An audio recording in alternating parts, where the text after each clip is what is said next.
ഇനി നമ്മൾ ഡിസ്കസ് ചെയ്യാൻ പോകുന്നത് ക്യൂബോയിഡിനെ കുറിച്ചാണ്. എന്താണ് ക്യൂബോയിഡ് എന്ന് പറഞ്ഞാൽ?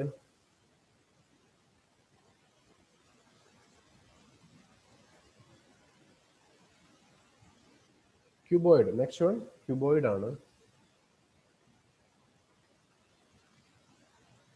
ക്യൂബോയിഡ്, നെക്സ്റ്റ് വൺ ക്യൂബോയിഡ് ആണ്.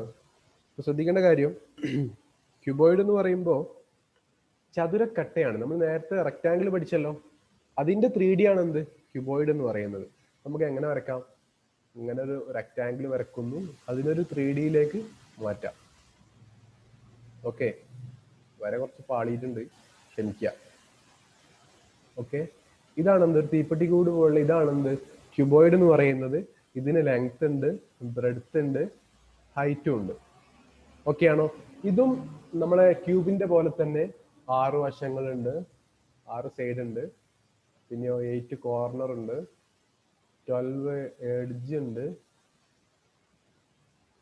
ഓക്കെ ആണോ? ഇനി ഇതിന്റെ വോളിയം എന്ന് പറയുന്നത് എന്താണ്? Length into breadth into height ആണ്. Length into breadth into height ആണ്. It's very important.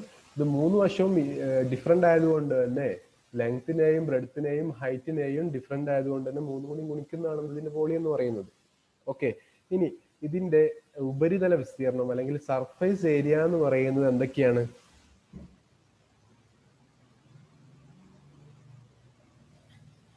2 into LB plus LH plus BH.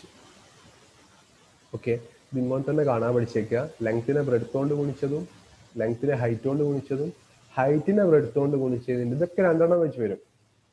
Okay ആണോ? ഓക്കെ, ഇതാണ് എന്ത് സർഫേസ് ഏരിയന്റെ ഇക്വേഷൻ. 2 ഇൻറ്റു ബ്രാക്കറ്റിൽ LB plus LH plus BH. Clear ആണോ? ഇനി ഇതിന്റെ ഉള്ളിൽ കൊള്ളിക്കാവുന്ന ഏറ്റവും വലിയ ദണ്ട് അങ്ങനെ ചോദിക്കാം. What is the length of the rod that's included in a cuboid whose sides are this വേ?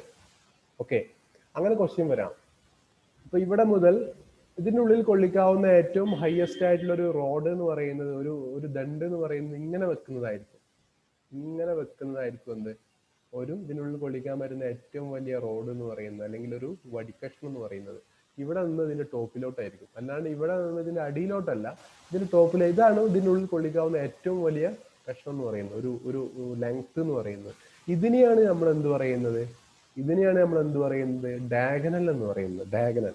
അപ്പൊ ആ ഡയഗണലിന്റെ ലെങ്ത് കാണാൻ വേണ്ടിയുള്ള ഇക്വേഷൻ ആണ് D equal to root of ലെങ്ത്തിന്റെ സ്ക്വയർ പ്ലസ് ബ്രെഡ്ത്തിന്റെ സ്ക്വയർ പ്ലസ് എച്ചിന്റെ സ്ക്വയർ, ഹൈറ്റിന്റെ സ്ക്വയർ. ഇതും ഇമ്പോർട്ടന്റ് ആയ ഇക്വേഷൻ ആണ്. അതും കൂടി നിങ്ങൾ പഠിച്ചു വെക്കുക. ഓക്കെ, ഇനി ഇതുമായി ബന്ധപ്പെട്ട 2 ക്വസ്റ്റ്യൻസ് ചെയ്യാം. ക്വസ്റ്റ്യൻ എങ്ങനെയാണ്? 12 metre 9 metre 12 metre 9 metre 8 metre ഉയരമുള്ള അത്രയും അളവുകളാണ് ഉദ്ദേശിച്ചത്. റൂം ആകുമ്പോൾ എന്തുണ്ടാവും? ലെങ്ത്തും ബ്രെഡ്ത്തും ഹൈറ്റും ഉണ്ടാവും. അപ്പൊ അതാണ് ഉദ്ദേശിച്ചത്. 12 മീറ്റർ 9 മീറ്റർ 8 മീറ്റർ ഉയരമുള്ള ഒരു മുറിക്കുള്ളിൽ, ഒരു റൂമിനുള്ളിൽ ഉൾക്കൊള്ളിക്കാൻ കഴിയുന്ന ഏറ്റവും നീളം കൂടിയ ദണ്ടിന്റെ നീളം എത്രയാണ്? ഏറ്റവും നീളം കൂടിയ ദണ്ടിന്റെ ലെങ്ത് എത്രയാണെന്നാണ് ക്വസ്റ്റ്യൻ. 12 മീറ്റർ 9 മീറ്റർ 8 മീറ്റർ ഉയരമുള്ള മുറിക്കുള്ളിൽ ഉൾക്കൊള്ളിക്കാൻ കഴിയുന്ന ഏറ്റവും ഉയരം കൂടിയ അല്ലെങ്കിൽ ഏറ്റവും നീളം കൂടിയ ഒരു ദണ്ടിന്റെ നീളം എത്രയാണ്? അപ്പൊ നമുക്ക് ഈ ഒരു ക്വസ്റ്റ്യൻ വായിക്കുന്നതോടുകൂടി നമുക്ക് എന്ത് മനസ്സിലാവണം? ഇത് ലെങ്ത്, എന്തിന്റെ ലെങ്ത് ആണ് കണ്ടുപിടിക്കേണ്ടത് മനസ്സിലാവണം. ഇതിൽ ഡയഗണലിന്റെ ലെങ്ത് ആണ് കണ്ടുപിടിക്കേണ്ടത് നമുക്ക് മനസ്സിലാവണം. സോ ഡയഗണലിന്റെ ഇക്വേഷൻ എങ്ങനെയാണ്? D equal to L square plus B square plus H square. So root of നമ്മൾ എന്ത് ചെയ്യും? ആൻസർ ചെയ്യും. 12 square plus 9 square plus 8 square. അപ്പൊ എന്ത് വരും? 144 പ്ലസ് 81 പ്ലസ് 64. ഇതെല്ലാം കൂടി കൂട്ടിക്കഴിഞ്ഞാൽ 289 എന്ന് കിട്ടും. അതിന്റെ സ്ക്വയർ റൂട്ട് എന്ന് പറയുന്നത് എത്രയാണ്? 17 മീറ്റർ ആണ്. അപ്പൊ 17 മീറ്റർ ഉള്ള ഒരു വലിയൊരു വടിക്കഷ്ണമോ അല്ലെങ്കിൽ ഒരു റോഡോ എന്താക്കാം ആ മുറിന്റെ ഉള്ളിൽ, ആ റൂമിന്റെ ഉള്ളിൽ ഉൾക്കൊള്ളിക്കാൻ കഴിയുമെന്നർത്ഥം. അതാണ് ഏറ്റവും വലിയ ദണ്ടിന്റെ ലെങ്ത് എന്ന് പറയുന്നത്. ഓക്കെ ആണോ? ഇനി ഇതുമായി ബന്ധപ്പെട്ട് പഠിക്കേണ്ട അടുത്തൊരു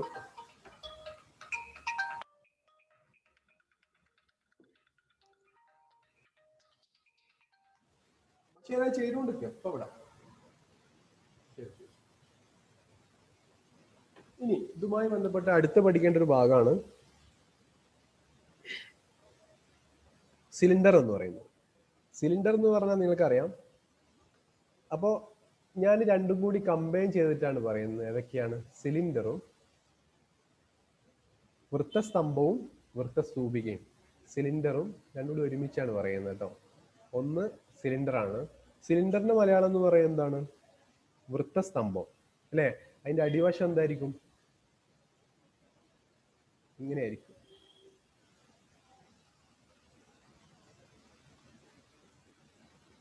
ഇതാണ് ഒരു സിലിണ്ടർ എന്ന് പറയുന്നത്. ഇതിനെന്തുണ്ടാവും? റേഡിയസ് ഉണ്ടാവും, ഒരു ഹൈറ്റും ഉണ്ടാവും. ഇനി ഇതിന്റെ വേറൊരു സബായിട്ട് വേറൊരാളുണ്ട്. അതെന്താണ്? വൃത്തസ്തൂപികയാണ്. അതും നിങ്ങളുടെ ടോപ്പിക്കിലുള്ളതാണ്. അതിന് ഇംഗ്ലീഷിൽ കോൺ എന്ന് പറയാം. വൃത്തസ്തൂപിക. വൃത്തസ്തൂപിക. ഇനി ഇതിന്റെ ഇക്വേഷൻ ഡയറക്റ്റ് പഠിക്കാം. ഇതിന്റെ വോളിയം എന്ന് പറയുന്നത് എന്തായിരിക്കും? വോളിയം എന്ന് പറയുന്നത് πr²h ആണ്. വോളിയം എന്ന് പറയുന്നത് πr²h ആണ്. ഇനി ഇതിന്റെ ഉപരിതല വിസ്തീർണം അല്ലെങ്കിൽ സർഫേസ് ഏരിയ എന്ന് പറയുന്നത് എന്താണ്? 2πr into h plus R. 2πr into h plus R ആണ് ഇതിന്റെ സർഫേസ് ഏരിയ. ഓക്കെ ആണോ? ഇനി ഇതിന്റെ ഈ കർവ്ഡ്, ഇതിപ്പോ മുകളിൽ എന്താണ്? മുകളിലൊരു വൃത്തസ്തൂപികയാണല്ലോ, അല്ല വൃത്തമാണല്ലോ. അടിയിലും എന്താണ്? ഒരു വൃത്തമാണ്. ഇവിടെ റേഡിയസ് ഉണ്ടെന്നൊക്കെ നമ്മൾ പറഞ്ഞു. ഇനി ഇവിടെ ഉള്ള ഈ ഒരു കർവ്ഡ് പോർഷൻ മാത്രമാണ് ചോദിക്കുന്നതെങ്കിൽ surface area of a curved area. നല്ലോണം ശ്രദ്ധിക്കണം ഞാൻ എന്താ എഴുതുന്നതല്ല. കർവ്ഡ് ഏരിയ, സി എന്ന് ഉദ്ദേശിച്ചത് കർവ്ഡ് ഏരിയ. എഴുതാനുള്ള ബുദ്ധിമുട്ടുകൊണ്ടാണ്. Surface area of a curved area. അതിന്റെ ഇക്വേഷൻ എന്ത് വരും? 2πr h എന്ന് വരും. 2πrh. Okay, 2πrh. അത് ഇവിടെ പറഞ്ഞിട്ടുണ്ട്. 2πrh അതിൽ കൂട്ടി. ഈ ഒരു πrh ഇതിൽ 2πrh ഇതിൽ കൂട്ടിയിട്ടുണ്ട്. 2πrh ഉണ്ട്, 2πr² ഉണ്ട്. രണ്ട് അടിയിലും മുകളിലും πr²ഉം 2πr². രണ്ട് πr²ഉം 2πr² ആയില്ലേ? അതെല്ലാം കൂടി കൂട്ടിയതാണ് എന്ത്? ടോട്ടൽ സർഫേസ് ഏരിയ എന്ന് പറയുന്ന ഈ ഒരു സംഭവം. കർവ്ഡ് ഏരിയന്റെ മാത്രമാണെങ്കിൽ അതിന്റെ ഇക്വേഷൻ ആണ് 2πrh. ഓക്കെ. ഇനി കോൺ എന്ന് പറയുന്നതോ? കോണിന്റെ വോളിയം. കോൺ എന്ന് പറഞ്ഞാൽ എങ്ങനെ വരയ്ക്കുക? നമ്മൾ കോൺ കഴിക്കാറില്ലേ? ഐസ്ക്രീം കഴിക്കാറില്ലേ? അത് ഇങ്ങനെയാണ്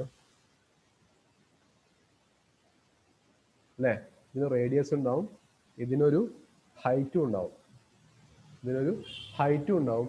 ഇനി ശ്രദ്ധിക്കേണ്ട കാര്യം, ഇതിന്റെ വോളിയം എന്ന് പറയുന്നത് എന്താണ്? ഇതിന്റെ വോളിയം എന്ന് പറയുന്നത് ശ്രദ്ധിക്കേണ്ട കാര്യം, സിലിണ്ടറിന്റെ ഒരേ ലെങ്ത്തും ഇതുണ്ടോ? ഇത് ആറാണ്, ഇവിടെ ആറാണ്. ഇത് h ആണ്, ഇതും h ആണ്. അപ്പൊ ശ്രദ്ധിക്കേണ്ട കാര്യം, സിലിണ്ടറിന്റെ ഉള്ളിൽ നിന്ന് മുറിച്ചെടുക്കാൻ കഴിയുന്ന ഒരു രൂപമാണ് എന്ത്? കോൺ എന്ന് പറയുന്നത്. ഇനി ശ്രദ്ധിക്കുക, ഈ ഒരു രൂപത്തിൽ നിന്ന് എത്ര വൃത്തസ്തംഭം അല്ല വൃത്തസ്തൂപിക, ഇത് സ്തൂപികയാണ്, എത്ര വൃത്തസ്തൂപിക മുറിച്ചെടുക്കാൻ പറ്റും? ഇതാണ് ക്വസ്റ്റ്യൻ. അപ്പോൾ ഇതിന്റെ വോളിയം എന്ന് പറയുന്നത് 1/3πr²h ആണ്.